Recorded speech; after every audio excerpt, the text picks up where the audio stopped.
From CBS 13 and Fox 23 News, Lights Out, Ice Storm 98, 20 years later. Sponsored by Q-Team Tree Service. 20 years later, the scars remain. Neighborhoods resembling war zones. Big explosion on that pole there lighted up the whole street there for a second. Sounded like a stick of dynamite. Thousands seeking shelter from heatless homes. We knew we had to band together and work in the dark. Tree limbs coated in thick layers of ice became weapons. As Mainers move forward, CBS 13 brings you an in-depth look back. This is just unprecedented. There's never been a catastrophe like this in Maine. At a storm etched into the landscape and our memories. This is the Great Ice Storm of 1998. Welcome to this special report. Lights Out, the ice storm of 98, 20 years later. We're here outside of the Capitol building in Augusta in central Maine, one of the hardest hit areas. Most government operations came to a standstill, and even the most high-profile electric customers lost power. As CBS 13's Jennifer Long reports, for many, the memory of the ice storm is still fresh 20 years later. The lessons of 98 are numerous, as are the memories that left a permanent mark on the prominent fixtures in Augusta. That's the central point of government, and now all of a sudden there's no power, you can't get to work, you can't perform the state duties. Michael Grant is the operations chief at the Maine Emergency Management Agency, and in 98 he was the fire chief in nearby Hallowell. I know that our town was devastated. We had zero power in town for days. The area was one of the hardest hit. Grant remembers the lack of power having a widespread impact on many things taken for granted. You'd have to call the dispatcher to start calling around and find out who had fuel.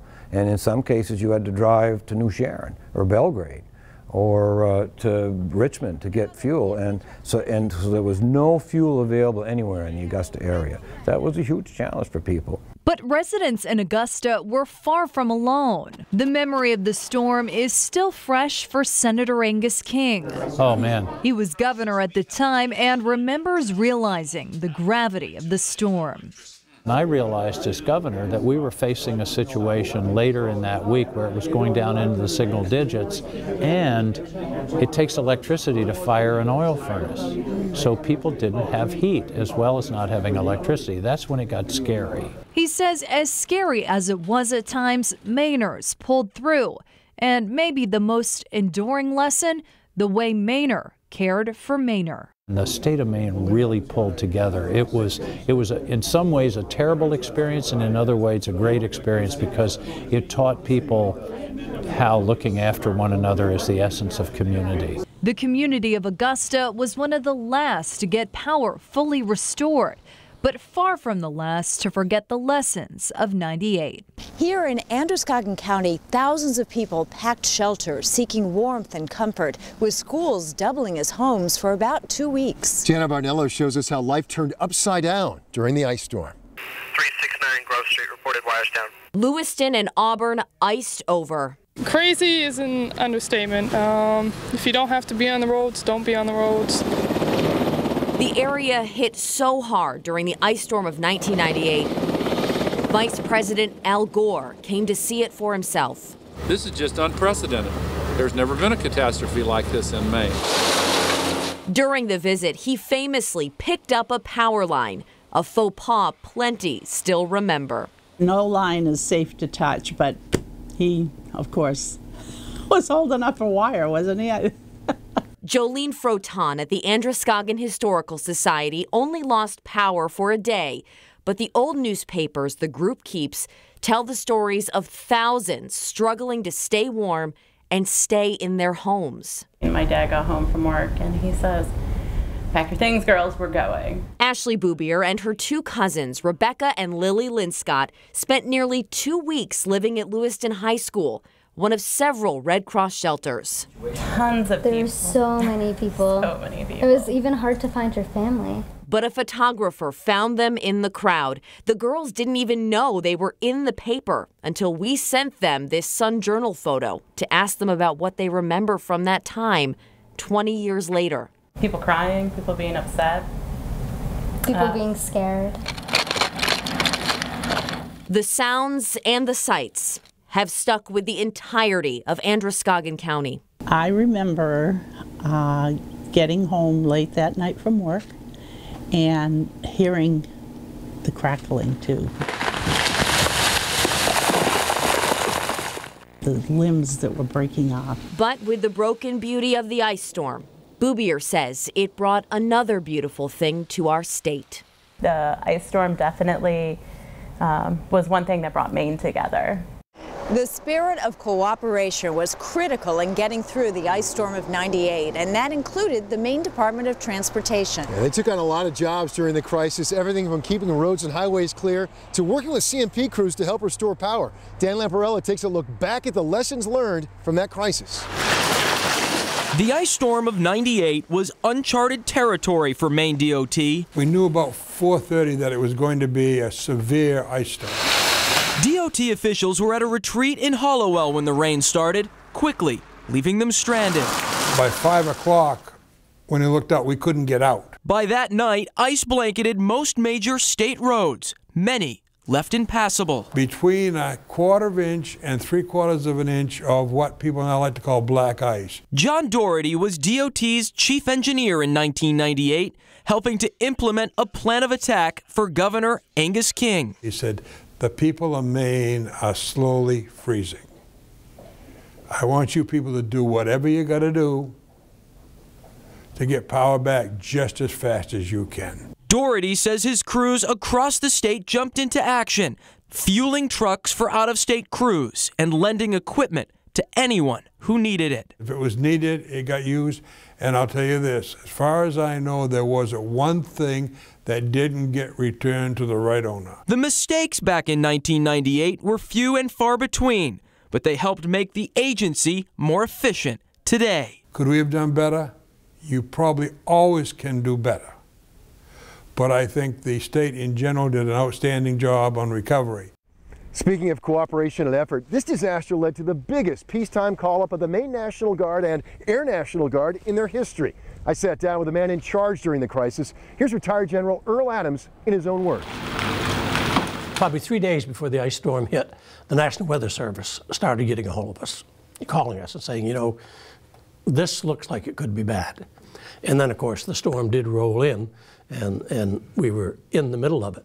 One of the first things we realized right off quick is that we had nowhere near enough generators, whether it was establishing shelters across the state, whether it was getting generators to help out keep water supplies in municipalities running, sewer systems running. That was one of the big problems. We had some of our big generators would go from town to town. They had never run into anything like this before, and I think the Guard just did such a fantastic job of responding to all kinds of situations that you just didn't know from 1 minute to the next what call you were going to get. I think it was just I won't necessarily say a sigh of relief, but just a feeling of, hey, we get smacked with this tremendous storm, and we responded to it, and we beat it. They were out there in these elements, but they were just as proud as they could be that they were helping, in many cases, their immediate neighbors, in some cases, their main neighbors. But regardless of where they were, I think, you just got that feeling to, hey, we're out here helping our Maine citizens out, and we're darn happy and proud to be able to do it. It wasn't just people feeling the impact, it was the Maine landscape itself. CBS 13's Taylor Cairns takes a look at the damage to the Maine forests, both from the ice storm of '98 and the man-made mistakes in the years that followed. Massive destruction in parts of Maine. The 1998 ice storm affecting 11 million acres of trees, but experts say the largest damage is yet to come. There wasn't a lot of mortality. Trees didn't die from the storm, but what happened was the trees were wounded pretty severely. The Maine Forest Service estimates that trees left uncared for after the storm decayed from the inside out. In other words, the ice opened a wound in the trees that has yet to close. You can imagine these trees being damaged 20 years ago, many of them have sustained 20 years or 20 feet of decay internally, and a lot of these trees are starting to fall down. Tree experts say an example of that was this October's windstorm. Decaying trees falling onto homes and power lines, knocking out power to more than 400,000 Mainers. I was surprised when you called. Peter Lamert is retired from the Maine Forest Service, but during the storm he worked to warn others of the consequences. So we're going to be paying for this ice storm for probably the next century. Century as far as a tree is concerned. And in the light of we are still having not ice storms, but windstorms that are creating problems. Experts say that the broken branches and torn limbs encased in ice should have been cut off, but too many people left the trees to thaw. Those wounds opened up entry points for fungi to get into those trees. But according to the Maine Forest Service, you can see these wounds healed over completely. There is a fix. This is something that a homeowner can do themselves with just a simple pruning saw. If done in the proper way, it can heal. Jan Santerre says if you notice a gaping hole in a tree, you should cut it off below the hole. If the tree has an unusual formation or blemish, the whole branch should be chopped off, but it will take time to heal. Trees work on tree time, and it's hard for us to wait for the things to turn around, but that's really how things work in the forest. But Lamert says they will be just fine. They're tougher than a boiled owl. Up next, lives lost. The family of a man who died in the ice storm talks about how that pain is still fresh. But where there was death, there was also new life. But yeah, I remember being called an ice storm baby. And I didn't really get what that meant until I was a little bit older. Ice storm babies. Next, 2 children conceived during the ice storm of '98 and how they're doing today.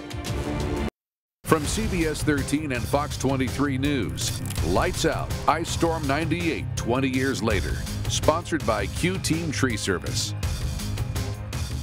Hundreds of thousands of Maine families were affected by the ice storm of '98, but for some, the impact was much more devastating. CBS 13's Katie Sampson spoke with a family that lost a loved one in the ice storm and had their lives changed forever.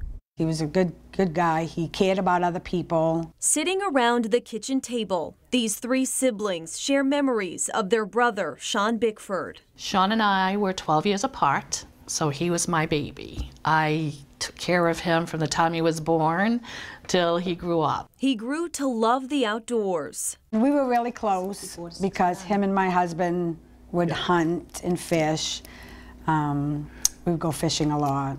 And had a passion for people. His smile, his laughter, he was a comedian too. He loved to joke. I mean, if we had a living, he'd make a pretty good living as a comedian. So. The 28-year-old father was a devoted EMT and firefighter at the Oakland Volunteer Fire Department, a busy place during the ice storm. He was out helping the firemen, helping people's houses, and he was out there helping everybody. You know, he would come home late, driving in that ice storm and everything like that, and then went to work and never came back. On February 12, 1998, Sean was just days into his new job at a gas station and car wash in Winslow when the unthinkable happened. There was a guy pumping gas in his truck, and I guess he was out chipping the ice away, and when he heard the crack, he kind of like pushed the guy into the booth, and he never made it in. That's when it all fell. The ice-covered roof collapsed, trapping Sean underneath. His brother Tim, also a volunteer with the Oakland Fire Department, heard the commotion on his scanner and rushed to the scene, not knowing who it was. I put my gear on and I said, well, what do you want me? Well, he grabbed me by the arm, and then another firefighter came over and they said, Tim, that Sean they're looking for. You never forget. You never forget. It was just like yesterday when we talk about it. Sean's sister Wanda was on a break at work. I was in my car studying for a class I was taking, and my manager came out and knocked on the window and told me I had a phone call. And his sister Lori had just recorded Sean's favorite song on the radio. It was just so weird how that came on, and then I get that phone call. 20 years later, emotions are still triggered. Oh yeah, I think about it a lot. When my husband goes hunting or whatever, you know, we think of Sean. The loss changed their family forever, but through the good memories, Sean still manages to make them smile. The storm did cause life-threatening injuries, along with cold-related health problems for thousands of Mainers. Hospitals all around Maine faced a crisis. Emergency rooms flooded with patients as staff struggled to get into work and take care of things at home. It didn't take long for the impact of the ice storm to be felt in Maine hospitals. Emergency rooms started filling up.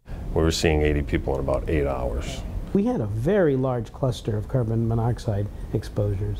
Tired staff, long hours, boarding, incredible increase in admissions, incredible increase in ED visits. Not only were hospitals taking care of patients, they were taking care of staff facing their own hardships.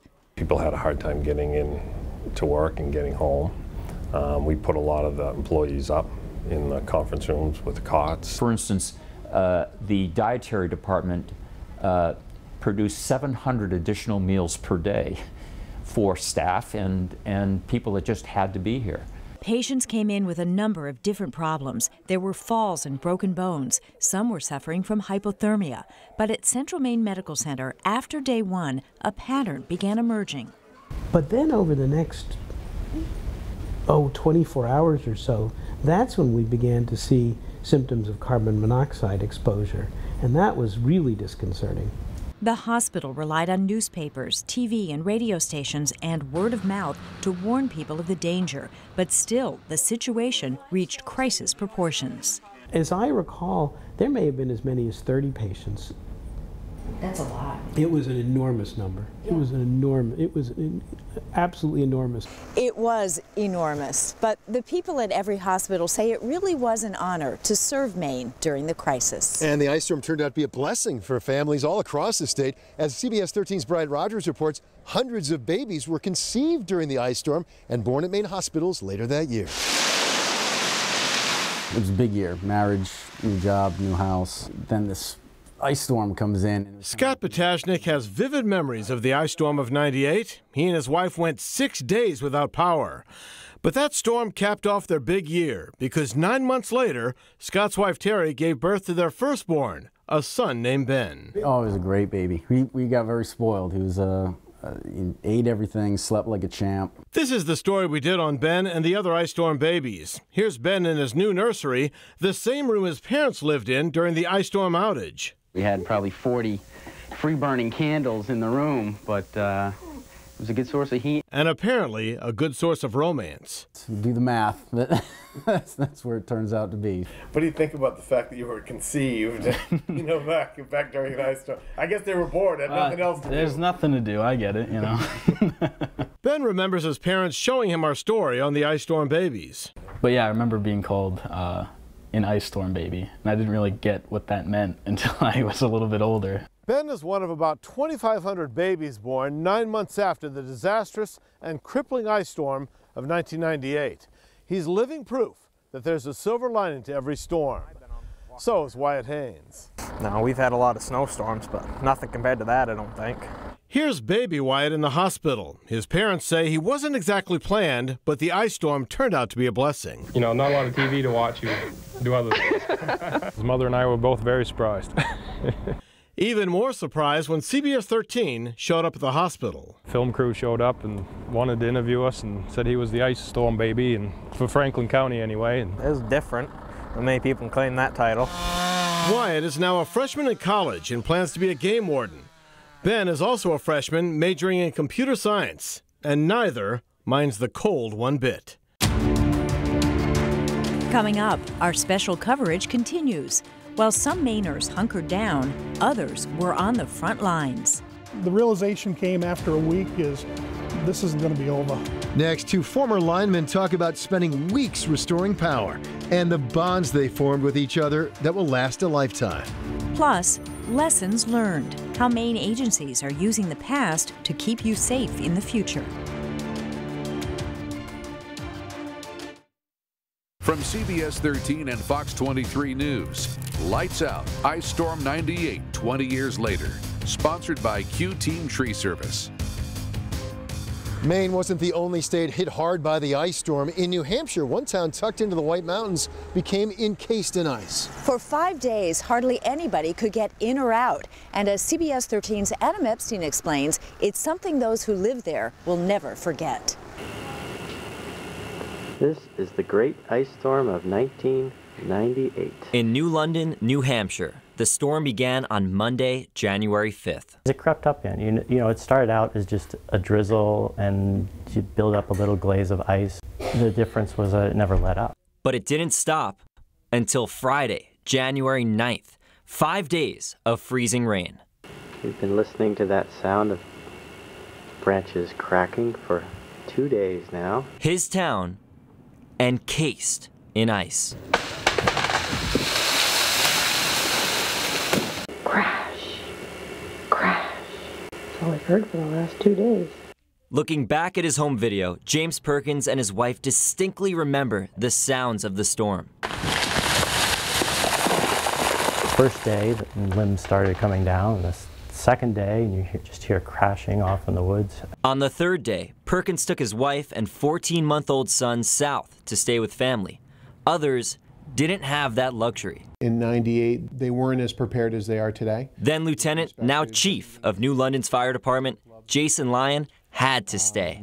We had 5 building fires in 6 days. Firefighters battling fire and ice. We'd have to cut our way into the house and then cut our way out. Using chainsaws, Lyon and his crew worked tirelessly to gain access to people in need. We were working basically 24 hours a day. A lot can change in 20 years, but some things stay the same. Tracy Memorial Library is still standing, but some of the trees that were once planted in the front are not. The infamous ice storm changed the landscape of New London. A large tree by the church succumbed to the weight of the ice. Colby Sawyer College was lined with trees along the street. It still is, but a few are missing today. On Saturday, January 10th, the sun returned and the cleanup commenced. Then once the sun comes out, you know, there's a certain beauty to it that you just don't get anywhere else. How big was the party when the lights got back on? Well, it was incremental, so probably the biggest party was taking a shower. So. During the ice storm, our team worked long hours working to keep people up to date with the latest information. And no one was busier doing that than Dave Santoro, our chief meteorologist at the time. So another batch of showers. Dave spent days working to make sure Mainers had the information they needed to keep their families safe and informed. 20 years later, he sat down with his successor, Charlie Lopresti. I never imagined an ice storm with ice so thick. And it wasn't in my imagination. It started out slow, and then it became clear it would be pretty bad. But the ice on every twig, every branch, mailboxes, cars, everything encased in ice, I had never seen anything like it. Dave and Charlie had an incredibly interesting conversation. Yeah, they sure did. And if you'd like to see it for yourself, you can find it right now on our website, WGME.com. The ice storm is certainly something we'll never forget, and that's especially true for the linemen here at CMP. Lexi O'Connor spoke with 2 linemen who spent weeks straight working during and after the storm. All you could hear all night, and it sounded like glass shattering. It's a sound many linemen say they'll never forget. Tree limbs coming down, you could just hear all that stuff around you. More than 200,000 in the dark, utility crews on the front line trying to get the power back on. It was cold, and you know, you're digging ice wire out of the ice, and it just made the days a lot longer. Tony Martin was a lineman in Augusta when the storm hit. It was long, you know, the mornings were real cold, you know, the nights were cold, you know, and then we had that second storm hit probably a week and a half, 2 weeks after the major ice storm, you know, and that set us back another week or 2. They said freezing rain, we saw it building and the outages, and we never had imagined what it would turn into. Jim Wright was repairing the lines in Skowhegan. You'd pick up a tree limb as big as a pencil, and there'd be an inch of ice all the way around that. I'd never seen anything like that. He, like most line workers, spent day after day trying to restore power for others, only to come home to their own home, also in the dark. The realization came after a week is this isn't going to be over. Weeks of straight work isn't what they remember most. Instead, it was the bond they formed with each other and customers. You respect the partner that you're with working, because it's just the two of you out there most of the time, and you got to watch out for each other, and you know, you got to be safe. We'd be working, and they were looking, they'd come check on us at night in the dark. We'd see them come back up, and we want to make sure you're okay. They'd bring us some hot coffee, or someone had made cookies or something. That was a big impression. That's what the linemen do, you know, they're out there helping the public and making sure they have lights, and just like their families. Beauty and devastation, definitely two words that apply to the ice storm of '98. And as CBS 13's Dan McCarthy explains, the lessons learned from the historic storm pay dividends to this very day. The Maine Emergency Management Agency will be the first to tell you they weren't designed for this. Nuclear attack was the emphasis of our programs up till probably the mid-90s when the Cold War ended. But in January of 1998, Maine was under attack. You could see the transformers flashing in the sky. It was very eerie. It was like a war type thing. Operations Chief Michael Grant says while the state was coated in ice, he was buried in paperwork. I can remember we had chalkboards just full and lists and lists and lists of where things were and where people needed to be. Nearly 20 years later, during the Halloween windstorm, computers replaced chalkboards and communication became king. About a week before the recent windstorm, we had all of the players in here, and we were getting real life type scenarios that we would get during an ice storm combined with a solar event. As the power lines sagged under the stress of the ice, the phone lines were the only things lighting up for Central Maine Power. Back during the ice storm, we had to make individual phone calls to each of our neighboring utilities asking if they had resources, and it was a very long, drawn-out process. But when nearly 500,000 lost power over Halloween last year, crews from across the continent were here to light up vacation land. Becoming a member of the Mutual Assistance Group was one of the biggest things we did after the ice storm as far as being able to access resources.